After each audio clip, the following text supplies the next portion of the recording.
In today's video, I am going to teach you how to draw a trend angle line on Tradingview. Start by opening the Charts view in Tradingview.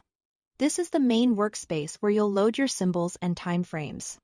Give yourself a clear canvas by centering the area you want to work with and adjusting the zoom so recent swings are visible. A clean, well-framed chart makes placing your angle line much easier and more accurate. Next, look to the left-hand toolbar. Find the trend line icon. This is the tool that groups several drawing options.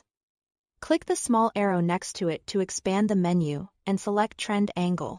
Choosing Trend Angle ensures the platform will automatically calculate and display the angle, so you can measure the steepness of a move rather than just drawing a plain line. Now, click once on the chart to set your starting point. A practical place to begin is a clear swing low if you are measuring an up move or a swing high if you are measuring a down move.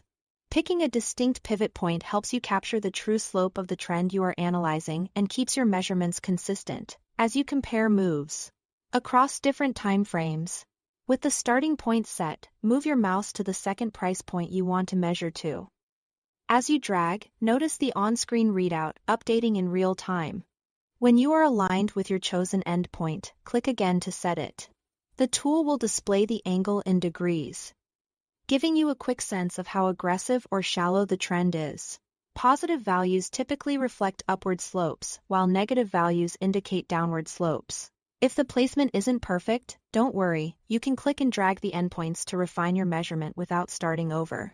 To make the line stand out, double-click it to open the Settings menu. Here, adjust the color to contrast with your chart background. Increase the line width for visibility, and tweak display options so the angle label is easy to read. Small visual adjustments go a long way when you are juggling multiple drawings or switching between light and dark themes. Save the look you prefer so your chart remains clear and consistent as you continue your analysis. That's all there is to it. Thanks for watching.